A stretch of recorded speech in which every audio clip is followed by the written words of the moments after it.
It's just really a swap out from the D we've ran all year. So Ekblad comes out, Jones goes in. We've got Kulikov and Mikkola back together. That's been their pair all year, and Uvis Belinskis, excuse me, plays with Smitty. So we kind of look exactly like we did 10 days ago on our blue line. So there's no adjustment for us there.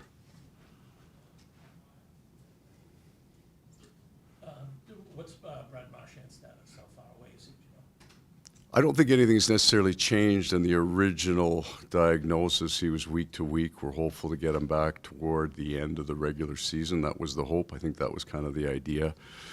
Wanted to get on the ice and move some pucks around just to see where he was at. So that was a positive. They stayed through it. I mean, that's an 11-minute morning skate, so it wouldn't be too heavy. I don't think that necessarily puts him ahead of his injury rehab, but it puts him back on the ice, which is the positive part for legs and conditioning and all those other things. So he's going to be able to do some things on the ice, fortunately. But I don't know that changes kind of how long this is going to take to heal. Good to have him around teammates and things at this point. Yeah. Trying to get acclimated. Really want those guys in and around as much as possible. He's actually got some teammates on our group, right? Basically, the entire fourth line from 2 years ago is there, and then, he played with Sam Bennett and Sam Reinhart. So he comes in. There's 5 guys that he has a relationship with already, and then he's not 22, right? He's been in the league, so everybody's run into him one time or another. It's easier for the older guys to walk into a room. They've just got an awful lot of experience with it. What's his most significant contribution in your vision for him to make for the Panthers? How can he help your team the most? I think across the spectrum of the game, we feel that stylistically he fits our team. So we didn't bring necessarily a perimeter outside playmaking player. We brought an inside player here. Probably the piece that we think is equal to what he can do on the power play, what he can do 5-on-5, is his penalty killing. So we felt two potential needs going into the deadline. It was the top 4 right-handed defensemen, and we wanted to augment our penalty killing, which was really our strength last year. It was a really important piece to us. So, we had saw him and Bergeron kill a lot of penalties, and it didn't go well for us at times. So we think there's an added piece that's important to us that he'll bring to the table. Coach, as an opposing coach, if you can think back over the years, what was one of the things you noticed about him that matured as the years went on? Make the right play. So he's a very, very skilled hockey player. And he brought that intensity and that physicality probably from game 1, right? That was a constant in his game. But these skilled guys, they either stay with the game that they brought to the league, they're skilled, they're making plays, and their risk profile doesn't change. Because especially if they're very, very skilled, they're making that play. They're going to turn over a bunch, but they're still trying to make that play. But there was a shift for the high-end guys, the great team players learn to change their risk profile. And I think it comes with confidence, like the really elite guys with true confidence, sometimes it's the plays they don't make. They're going to make those. They even did it in practice. There's some pucks that you don't want to try, plays you don't want to try to make. I think he's got a good handle on that. He's going to make the right play. He'll put the puck deep if he has to. He'll battle it out on the wall, not try to force something inside. And then they have a hand set and a skill set that once or twice a game they do something special. Often when you pick up a player at this stage of the game, it's because of the role he can play from here until the end of the season and right. the season to meet an immediate need. Yet in this case, Brad has the injury situation that he's got to deal with, and his date of return is questionable. So we are making this trade with the idea that you want him for the long term beyond this season. We'd like all the players that we've brought in to consider us in the future. Like anybody who's hard up against a cap, right? There's some decisions that have to be made, and if you have any success in the playoffs, your players get more coveted by other teams, and sometimes we just can't. But the players that we brought in, we're very, very aware of our room, the closeness of the core guys that have been here, and we want people that we think that can fit into that and become part of it. So on the trade, when we bring somebody in, the idea is you can play here for as long as we can fit you. Just to go back to that athletic a little bit, what is the void that he leaves, and why specifically, to correct your answer there, do you think this defense is able? Well, just we use him. He has been on the top of our number one power play unit, so Seth will step into that. He kills more. He takes more penalty kill time than Seth has, but that's a place that we wanted Seth to step into. We wanted him to kill more penalties in the last 20 games to get used to what we do. Seth is, I mean, they're very similar in size and range. They can get across the ice. They can take ice. It fits how we defend. We're not a give ice team. So the silver lining is, and we felt with Seth, he's not a rookie player. He's going to learn our game, and now he's just going to add. We thought we could take him from 25 minutes down to 18 or 19, and now we're just going to push him right back up there to what he's used to, but ask him to play a game that is ours. So he'll get more reps. He's going to get penalty kill time. He's just going to step into all the things that Aaron did. We were lucky we had two of them for a few games, and it was pretty good for us. Coach, a lot of times organizations will bring in a player, Brad's better experience, kind of push them over the top, and a win, et cetera. How does that dynamic shift given the fact that you won a championship last year, and what is the dynamic of Brad kind of coming to you to play for him since it hasn't won in a while? Like how does he help your group from that dynamic? If you look at it, it's a good question, because there are sometimes you feel that you have a need or a void, and you're asking, you'll see especially younger teams bring in this guy to help lead in that direction. What I'm hopeful for here, and I'm going to put Seth Jones in the same category, even though they're coming from different organizations, and the organizations were in different places, that you don't have to, that you can come in and just play and have fun, because, and you will lead in doing that, but you don't have to teach as much in the leadership department. Be yourself, come in and play and have fun. It's not all on you. As a matter of fact, we spread it around over everybody. So you don't carry necessarily that burden of leadership. Insofar, sometimes leadership is a burden, but you can lead by your personality, your true personality. The pressure comes off you a little bit when you walk into a room that's got some guys that have been there and some vocal guys. We got a really fun room.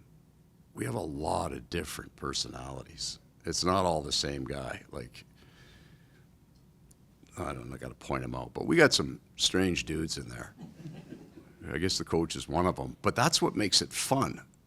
So bring your own personality, be exactly who you are. Don't ever try to be somebody that you're not, because that's not what we traded for. We want, if you're funny, be funny. If you're not, just sit there and laugh. Whatever it is that who you are, be yourself.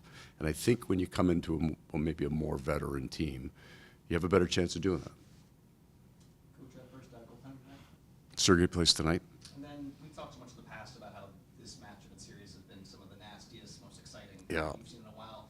With both teams kind of missing some of those emotional drivers now in this matchup, do you expect the same tonight? Oh, I do. I mean, they're in a really interesting situation. I watched their game against Tampa. I don't know how many years has it been since the Boston Bruins had the pressure come off them. In terms of what the expectation, I mean, we're talking about decades where at the start of every year they considered themselves a legitimate threat, and they were. So you just go back, I mean, they won, 10, 15 years ago, and then at 132 points 2 years ago. It's been a dominant team for a long time. So there's a bit of a reset here.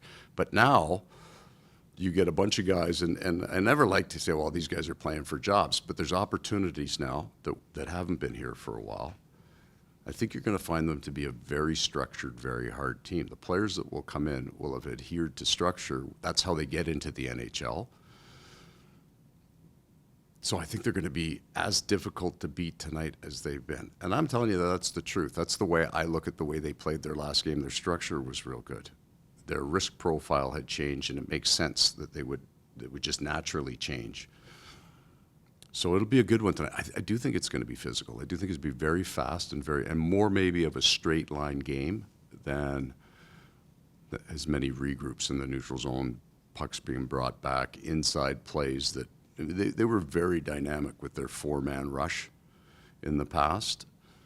In order to pull that off, you've got to be able to make a certain number of fairly risky plays at the offensive line, but they were good at it. So it was part of their game, and you understand it was not a casualness. They got four in that rush, and they made plays. I think you'll see more net traffic, more straight line hockey tonight, which will make for a more physical game.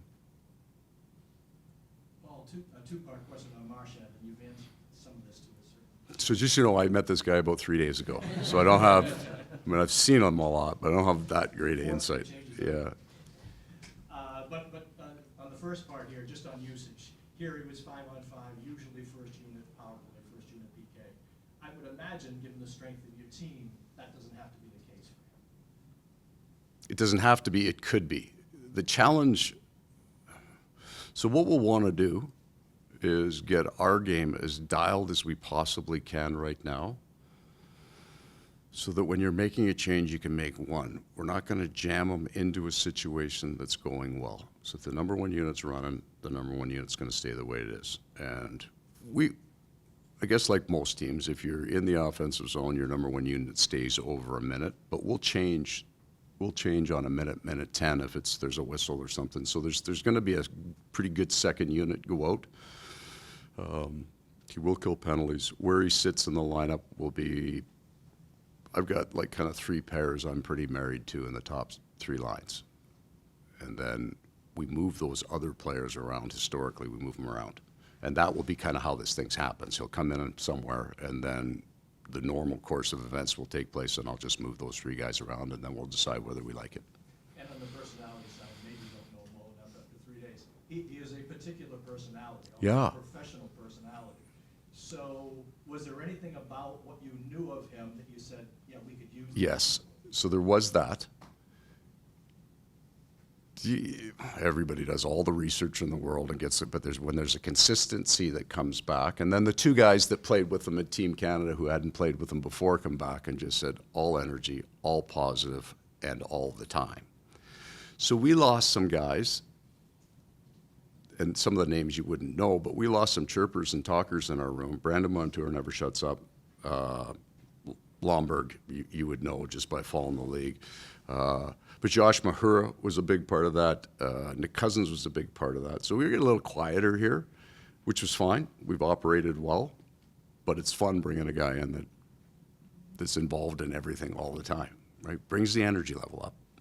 We're gonna go to Katie Ingleson, and then our last question, and then Heiko, and then our last question. Thank you. What pleases you most how everyone has bought into this defense-first mentality, especially at this point of the season? Yeah, it wouldn't be a new idea. We just, because of, we had a really tough December and January, and middling results. Even November, coming back from Finland, we lost 6 to 7 in that stretch, and we did. Our team was different, so we had to make some changes in how we played, and through the month of January, I've really liked our game since the Montreal loss at home. But we went win-loss almost the entire month. So it didn't take traction in terms of the win-loss. So what I like the most is in that month when we were winning and losing, our game was pretty good. And we didn't break away from what we were trying to do. Coach, another addition is Nico Sturm. What have you seen from him so far, and what kind of role do you envision for him? The fun guys, when you bring a player in or you get to training camp, sometimes it takes you a long time to understand the player, what he's good at. Like you're trying to figure out what's the connection between player and coach. And I think that connection is you have to agree on what the player's great at. Because if you don't, you'll never, as the coach, put him into the position that he thinks he should be in. But after we got off the bench after the first period last game and say, okay, we agree on what he's great at. He is very focused, very serious, very committed, very fit man. We needed a face-off man on the penalty kill and somebody who had experience on the penalty kill. And then we needed a guy that we thought we could, I don't want to say speed up, but he could fit into our style of game and it would make him faster. In order to do that, you got to be a guy who can read the game. If you can read the game here, You have a pretty good idea what's happening next, and then you can move. And we felt the way we played would fit the way he plays. So I would say my thoughts on him is I understand his game after one, and that doesn't happen very often. I think I have a really good idea of what he's great at, and he showed it to us. Coach, how impressed have you, since you've been here in Florida, how impressed have you been with Bill Zito, brain trust around him, and how they identify needs for your trades or free agency? I think there are two great stories in Florida. One is the players, and the second one is how they got there. And it changes the way you look at people as the coach. Bill's in the coach's room every day because we want him, because he's fun and he's smart, and he brings a lot of energy, and that rubs off on you. But I made a comment about it, kind of agreeing on what a player is great at. He always is constantly looking at a player and saying, "What's he good at? Like, what can we get out of him? How could he fit with us?" It's not. I mean, he's not Pollyanna. He's aware of the shortcomings of some players, but you hear that line, how do you get better? How do you get better? But my favorite story about Bill is I've been working for him for about 2 weeks, and I'm interviewing Sylvain Lefebvre as an assistant. And Bill calls, and he says, "I think I can get Matthew Tkachuk, but it's going to be like really expensive." And I got off the phone and think, "You are not getting Matthew Tkachuk. That is never, ever going to happen." And then the phone rang like 2 hours later. Okay. All right, things are different here.